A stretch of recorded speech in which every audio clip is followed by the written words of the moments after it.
ಬಂಟ್ವಾಳದ ವಿದ್ಯಾರ್ಥಿ ದಿಗಂತ್ ನಾಪತ್ತೆ ಕೇಸ್ಗೆ ಟ್ವಿಸ್ಟ್ ಸಿಗ್ತಾ ಇದೆ. ಇಲ್ಲಿ ಈತ ತಪ್ಪಿಸ್ಕೊಂಡ್ಬಿಟ್ಟಿದ್ದ, ಆಮೇಲೆ ಸಿಕ್ಕದ. ಈಗ ನಾನು ಮನೆಗೆ ಹೋಗಲ್ಲ, ಮನೆಗೆ ಹೋಗಪ್ಪ, ನಿನ್ನ ಮನೆಯವರು ಕಾಯ್ತಾ ಇದ್ದಾರೆ ಅಂತ ದಿಗಂತ್ ಹೇಳಿದ್ರೆ ನಾನು ಮನೆಗಂತೂ ವಾಪಸ್ ಹೋಗಲ್ಲ ಅಂತ ಹೇಳ್ತಾ ಇದ್ದಾನೆ. ಒಂದು ಪ್ಲಾನ್ ಮಾಡಿಕೊಂಡೇನೆ. ಹಾಗಾದರೆ ಈ ವಿದ್ಯಾರ್ಥಿ ದಿಗಂತ್ ಮನೆ ಬಿಟ್ಟಿದ್ನ, ಬ್ಯಾಗ್ನಲ್ಲಿ ಬಟ್ಟೆಗಳನ್ನು ತುಂಬಿಸ್ಕೊಂಡೇ ಮನೆ ಬಿಟ್ಟಿದ್ದ ಇವನು. ತನಿಖೆಯಲ್ಲಿ ಬಟ್ಟೆ ಶೂ ತೆಗೆದುಕೊಂಡು ಹೋಗಿದ್ದಂಥ ವಿಚಾರ ಕೂಡ ಬೆಳಕಿಗೆ ಬಂದಿದೆ ಇದೀಗ. ಹಾಗಾದರೆ ಮನೆಯವ್ರಿಗೆ ಗೊತ್ತೇ ಇರಲಿಲ್ವಾ ಅವನ ಬಟ್ಟೆ ನಾಪತ್ತೆ ಆಗೋದು, ಅವ್ನು ಶೂ ಇಲ್ಲದೆ ಇರೋದು, ಅವ್ನು ಪ್ಲಾನ್ ಮಾಡ್ಕೊಂಡು ಮನೆ ಬಿಟ್ಟಿದ್ದು ಇದ್ಯಾವುದು ಮನೆಯವ್ರಿಗೆ ಗೊತ್ತಿರಲಿಲ್ವಾ ಹಾಗಾದರೆ ಅಂತ ಪ್ರಶ್ನೆ ಇದೆ ಇಲ್ಲಿ. ದಿಗಂತ್ ಬಳಿ ಇದ್ದಂಥ ಬಟ್ಟೆಗಳನ್ನು ಮತ್ತು ಶೂವನ್ನು ವಶಕ್ಕೆ ಪಡ್ಕೊಂಡಿದ್ದಾರೆ ಪೊಲೀಸರು. ವಿಚಾರ ಗೊತ್ತಿದ್ದರು, ಪೊಲೀಸ್ ತನಿಖೆಯಲ್ಲಿ ಮನೆಯವರು ಅಸಹಕಾರ ಕೊಟ್ಟಿದ್ದು ಯಾಕೆ ಅಂದರೆ, ನಿಮಗೆ ಏನಂದರೆ ಪೊಲೀಸ್ ಹುಡ್ಕೊಟ್ಬಿಡ್ಬೇಕು ನಮಗೆ ಅಂತ ಹೇಳ್ತಾರೆ. ಮಗ ಎಷ್ಟೊತ್ತಿಗೆ ಹೋದ್ನಮ್ಮ ಮನೆಯಿಂದ, ಏನೋ ಒಂದು 7-8 ಗಂಟೆಗೆ ಹೋಗಿರ್ಬೋದು ಸ್ವಾಮಿ, ಅಷ್ಟೇ, ಇನ್ನೇನು ಗೊತ್ತಿಲ್ಲ ನಮಗೆ ಎಂದು ಬಿಡ್ತಾರೆ. ಮನೆಯಲ್ಲಿ ಅವರು ಚೆಕ್ ಮಾಡಬೇಕಲ್ವಾ, ಹಣ ತೊಗೊಂಡು ಹೋಗಿದ್ದಾನ, ಅವನ ಶೂಗಳ ಕಥೆ ಏನಾಯಿತು, ಅವನ ಚಪ್ಪಲಿ ಕಥೆ ಏನಾಯಿತು, ಎಷ್ಟು ಜೊತೆ ಬಟ್ಟೆ ತೊಗೊಂಡು ಹೋಗಿದ್ದಾನ ಅವನು, ಎಲ್ಲ ಟ್ರಿಪ್ ಹೋಗ್ತಾ ಇದ್ದಾನ ಇವನು, ಹಣ ಏನಾದ್ರು ಕದ್ದು ಬಿಟ್ಟಿದ್ದಾನ ಮನೆಯಲ್ಲಿ, ಚಿನ್ನ ತೊಗೊಂಡು ಹೋಗಿದ್ದಾನ, ಸರ್ವೈವಲ್ ಬೇಕಲ್ಲ ಅವನಿಗೆ. ಮನೆ ಬಿಟ್ಬಿಟ್ಟು ಒಂದು ವಾರನೋ 10 ದಿನನೋ ಹೋದರೆ ಅಷ್ಟು ದಿನಗಳ ಊಟ ತಿಂಡಿ ಬಟ್ಟೆ ಉಳ್ಕೊಳ್ಳೋಕ್ಕೆ ವ್ಯವಸ್ಥೆ ಬೇಕಲ್ಲ, ಇದೆಲ್ಲ ಹೇಳಬೇಕು. ಇವರೆಲ್ಲ ಮಗ ಕಾಣಿಸ್ತಾ ಇಲ್ಲ, ಕಾಣೆ ಆಗಿಬಿಟ್ಟ, ಅಷ್ಟಕ್ಕೆ ಮಾತ್ರ ಸೀಮಿತವಾಗಿಬಿಡ್ತಾರೆ. ಸೊ ಇವರು ಸಹಕಾರ ಕೊಡ್ತಾ ಇಲ್ಲ ಇಲ್ಲಿ ಅಂತ ಪ್ರಶ್ನೆ ಇದೆ. ಇಲ್ಲಿ ಪ್ರಕರಣದ ಬಗ್ಗೆ ಇನ್ನೂ ಅನುಮಾನ ಜಾಸ್ತಿ ಆಗ್ತಾ ಇದೆ. ಇಲ್ಲಿ ಪೊಲೀಸರ ಬಳಿಯಲ್ಲಿ ಇದೇ ದಿಗಂತ ಹೇಳ್ತಾ ಇದ್ದೆ, ನಾನು ಮನೆಗಂತೂ ಹೋಗಲ್ಲ ಅಂತ.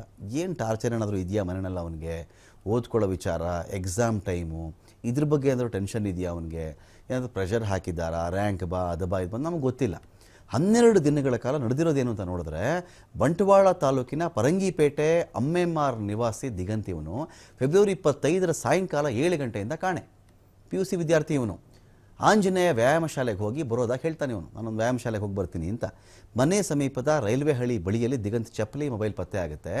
ಚಪ್ಪಲಿಯಲ್ಲಿ ಇವನೇ ರಕ್ತದ ಕಲೆ ಮಾಡಿಬಿಟ್ಟಿರ್ತಾನೆ. ಅದಕ್ಕೆ ಇವನು ರಕ್ತನ ಚಪ್ಪಲಿ ಮೇಲೆ ಹಾಕ್ಬಿಟ್ಟಿರ್ತಾನೆ, ಆ್ಯಸ್ ಇಫ್ ಇವನು ಸೂಸೈಡೇ ಮಾಡ್ಕೊಂಡ್ಬಿಟ್ಟಿದ್ದಾನೆ ಅಂತ ಅಂದ್ಕೊಳ್ಳಿ ಅಂತ ಹೇಳಿ.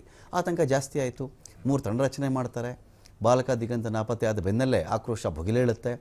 ಗಾಂಜಾ ಗ್ಯಾಂಗ್ ಕೈವಾಡ ಇದೆ ಇದರ ಹಿಂದೆ ಅಂತ ಅನುಮಾನ ಬರುತ್ತೆ. ಡ್ರಗ್ಸ್ ಮಾಫಿಯಾ ಕೂಡ ಇರಬಹುದು, ಮಂಗಳ ಮುಖಿಯರ ಗ್ಯಾಂಗ್ನಿಂದ ಅಪಹರಣ ಆಗಿರಬಹುದು, ಲವ್ ಫೇಲ್ಯೂರ್ ಏನಾದರೂ ಆಗಿಬಿಟ್ಟಿರಬೇಕು. ಎಲ್ಲ ಆಯಾಮಗಳಲ್ಲೂ ಕೂಡ ತನಿಖೆ ಮಾಡ್ತಾರೆ ಪೊಲೀಸರು.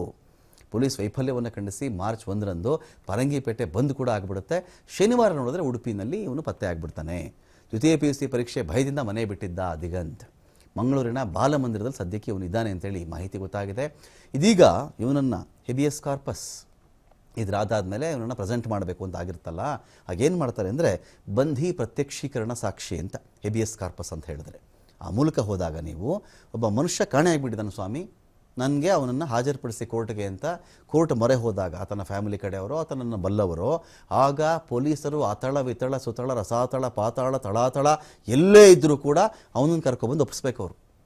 ಪೊಲೀಸರಿಗೆ ಅದಕ್ಕಿಂತ ಟೆನ್ಷನ್ ಕೆಲಸ ಏನೊಂದಿರಲ್ಲ. ಅವ್ನು ಕಿಡ್ನ್ಯಾಪ್ ಆಗಿರಲಿ, ಬದುಕಿರಲಿ, ಸತ್ತೋಗಿದ್ರೆ ಡೆಡ್ ಬಾಡಿ ತಂದಿಡಬೇಕು. ನೋಡಿ ಸ್ವಾಮಿ ಸತ್ತೋಗಿದ್ದಾನೆ, ನೋಡಿ ಹಿಂಗಾಗಿದೆ ಕತೆ, ಬದುಕಿದ್ದಾನ ತಂದಿಡಬೇಕು. ಆ ಒಂದು ವಿಚಾರದಲ್ಲಿ ಇದೀಗ ಪೊಲೀಸರು ತನಿಖೆ ಮಾಡಿದ್ದಾರೆ. ನೋಡೋಣ ಮುಂದಕ್ಕೆ ಏನಾಗುತ್ತೆ ಬೆಳವಣಿಗೆ ಅಂತ.